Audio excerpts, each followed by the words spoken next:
Competitive world में आप सभी का स्वागत है।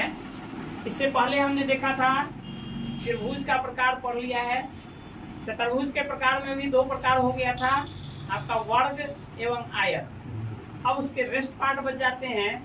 समचतुर्भुज है, समानांतर चतुर्भुज है, समचतुर्भुज है, समबाहु चतुर्भुज। ये तीन अलग तरह के जो चतुर्भुज हैं उसका कुछ अपना अपना गुण है। उस तीन पे हम आ जाते हैं।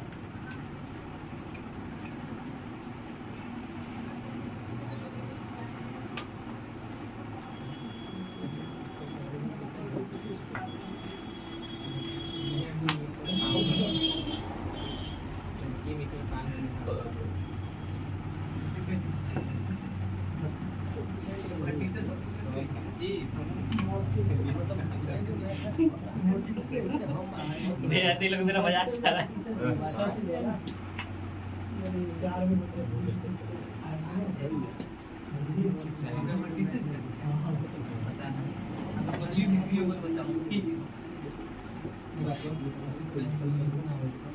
समचतुर्भुज और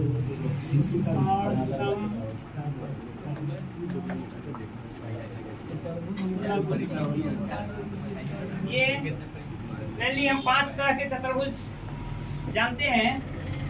सबसे पहले तो चतुर्भुज क्या होता है? 4 भुजाओं से घिरा हुआ क्षेत्र और उसके सभी एंगल्स का योग जो होता है, सभी कोणों का योग जो होता है 360 डिग्री होता है, 360 डिग्री होता है। चतुर्भुज के चारों कोणों का योग 360 डिग्री होता है। उसमें हमने पूर्व क्लास में आयत एवं वर्ग के बारे में उसका विस्तृत पढ़ा था। आ जाते हैं समानांतर चतुर्भुज से शुरू करते हैं। समानांतर चतुर्भुज में जैसा हम जानते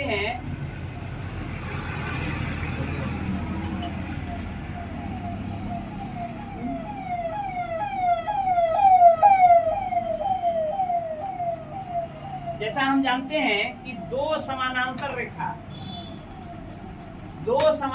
रेखा यह इसके समानांतर है। दो समानांतर रेखा तभी होगा जब उसको कहीं तक इस तरफ एवं इस तरफ, ये रेखा है, ये समतल रेखा है, इसको दोनों छोरों तक अनंत तक बढ़ाएं इन दोनों रेखाओं को, और वो आपस में कहीं एक दूसरे से नहीं मिले, उसको हम समानांतर रेखा कहते हैं। अर्थात इन दो रेखाओं के किसी दो बिंदु के बीच यदि सीधी दूरी हम मापे तो वो बराबर होगी। यदि हम ये सामने यहाँ पर मापे या फिर यहाँ पर मापे या फिर यहाँ पर मापे, हमेशा इसके बीच की दूरी समान होनी चाहिए, तभी वो समानांतर रेखा होगी। तो वैसा चतुर्भुज जिसमें दोनों अपोजिट साइड्स एक दूसरे के पैरेलल हो, उसको एक समानांतर चतुर्भुज का निर्माण करता है। अर्थात यह रेखा इस रेखा के समानांतर, हम देते हैं इसका नाम ए, बी, सी एवं डी।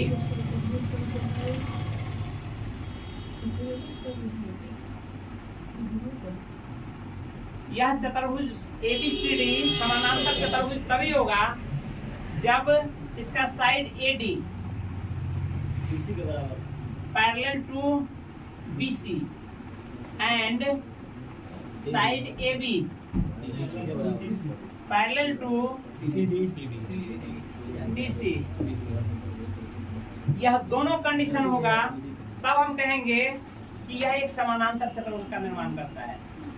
यानी इसके पैरेलल यह और इसके पैरेलल यह, दोनों अपोजिट साइड्स एक दूसरे के समानांतर, और जब दोनों एक दूसरे के समानांतर होगा तो आपस में दोनों बराबर भी होंगे।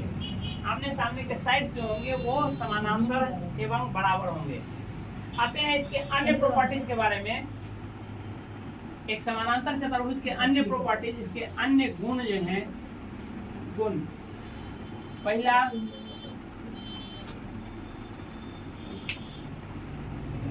आमने सामने की भुजा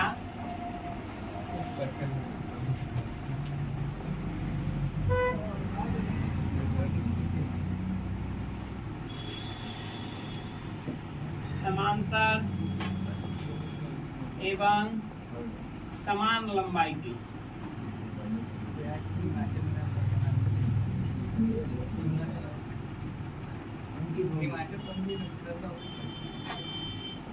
दूसरा यानी जितने इसके पैरेलल ये भुजा और जितनी लंबाई इसकी उतनी लंबाई इसकी, साथ ही इसके पैरेलल ये भुजा और जितनी लंबाई इस भुजा की होगी उतनी ही लंबाई इस भुजा की होगी। आमने सामने की भुजा बराबर लंबाई की होगी।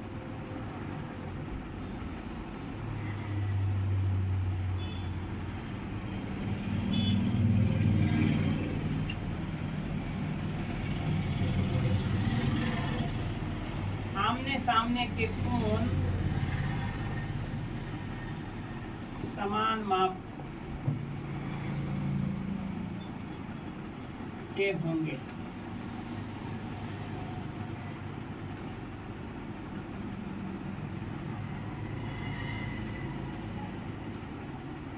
अर्थात जितना एंगल ये उतना ही एंगल ये। यदि इसका मान x डिग्री रखते हैं तो इसका मान भी x डिग्री होगा, और जितना ये उतना ये।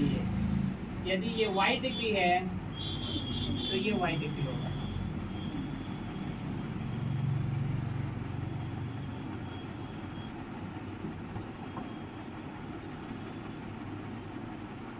एक भुजा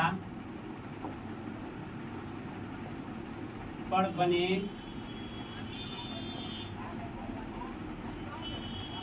दोनों अंतःकोणों का योग 180 डिग्री होगा।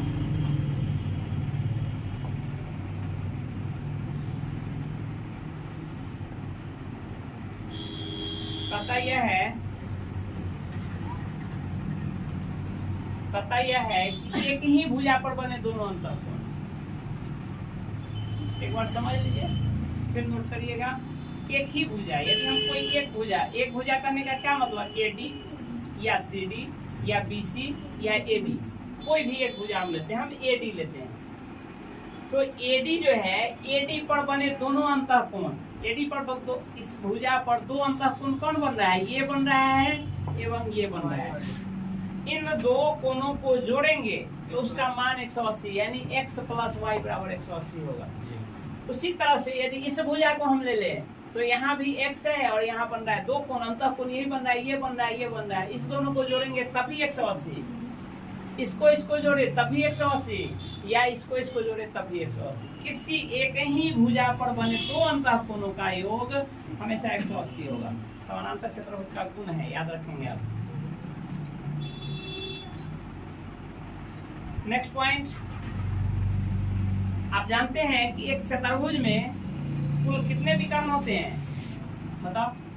एक चतुर्भुज में कुल कितने विकर्ण होते हैं, दो विकर्ण होते हैं। विकर्ण मतलब अपोजिट वर्टेक्स को मिलाने वाली रेखा को विकर्ण कहते हैं। अपोजिट वर्टेक्स, इसका अपोजिट वर्टेक्स ये है, A वर्टेक्स का C वर्टेक्स अपोजिट है और D का B वर्टेक्स अपोजिट है। बिंदु, इन चतुर्भुज का जो बिंदु है उसको वर्टेक्स कहते हैं। तो यह वर्टेक्स है, इसका अपोजिट वर्टेक्स ये है। इससे इसको सीधी रेखा से जोड़ देंगे, यानी AC लाइन जो होगा वो क्या होगा, उसका एक विकर्ण होगा। दूसरा विकर्ण क्या होगा, BD एक दूसरा विकर्ण होगा। हम मिला देते हैं, एंगल को मिलाइए।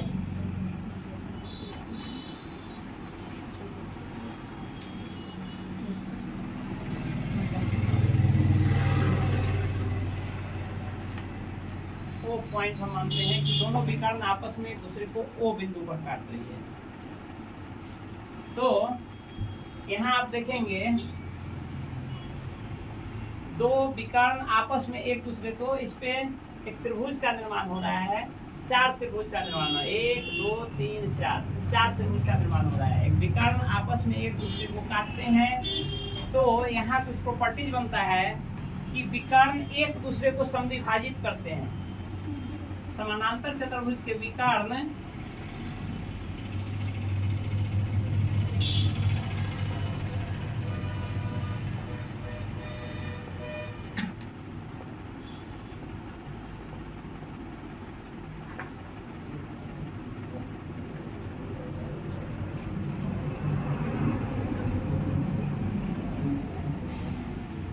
समानांतर चतुर्भुज के विकर्ण एक दूसरे को समद्विभाजित करते हैं।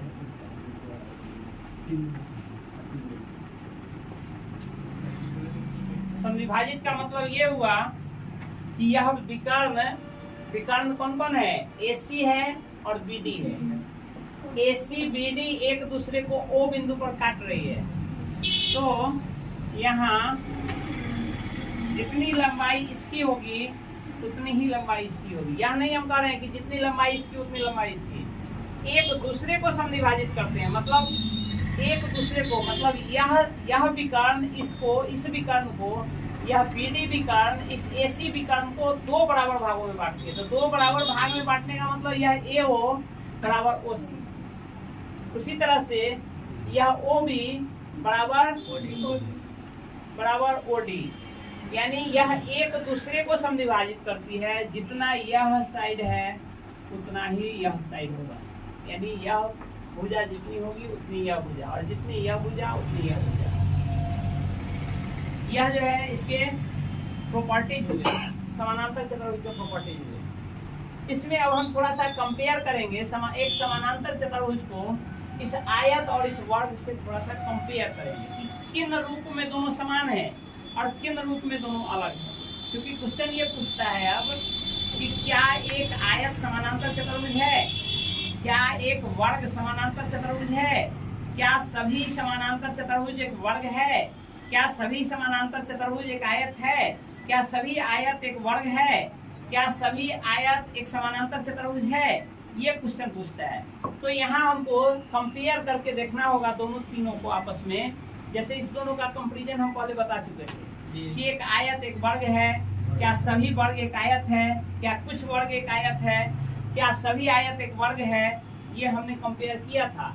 अब इस समानांतर चतुर्भुज या इस आयत से इस समानांतर चतुर्भुज को और इस वर्ग से इस समानांतर चतुर्भुज को कंपेयर करेंगे, देखेंगे कि कौन किसमें मेल खाता है या नहीं खाता है। जैसे हम मानते हैं यह एक आयत है, यह एक वर्ग है और यह एक समानांतर चतुर्भुज है।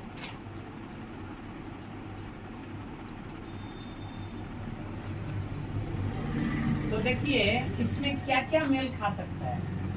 आप जानते हैं कि एक आयत एवं एक वर्ग दोनों के सभी कोण समकोण होते हैं। इसका प्रत्येक एंगल 90 डिग्री होगा, तभी यह एक रेक्टेंगल होगा। इसका प्रत्येक एंगल 90 डिग्री होगा, तभी यह एक स्क्वायर होगा।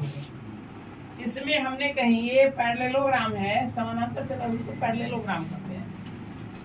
हमने पैरेललोग्राम में कहीं लिखा है कि प्रत्येक एंगल का मान 90 डिग्री होगा, कहीं नहीं लिखा है। यानी यह एक पैरेललोग्राम जो है वह न तो वर्ग हो सकता है और न ही आयत हो सकता है। इसका यह मतलब नहीं, इसका यह मतलब कि सभी समानांतर चतुर्भुज एक वर्ग या एक आयत नहीं हो सकते हैं। यहाँ लिखिए कंपैरिजन जो हम लिखते हैं, सभी समानांतर चतुर्भुज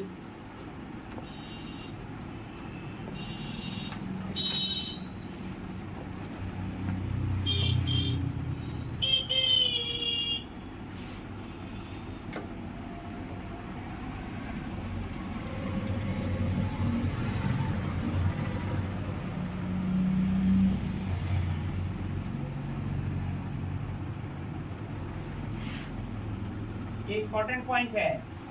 सभी समानांतर चतुर्भुज एक आयत या वर्ग नहीं होते हैं, लेकिन सभी आयत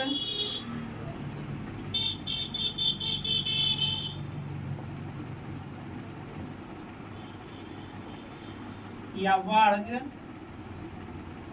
एक समानांतर चतुर्भुज है या होता है।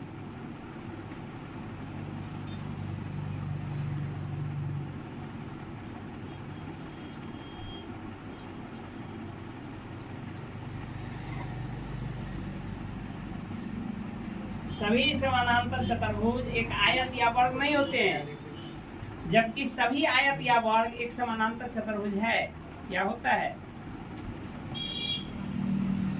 इसका कारण यह है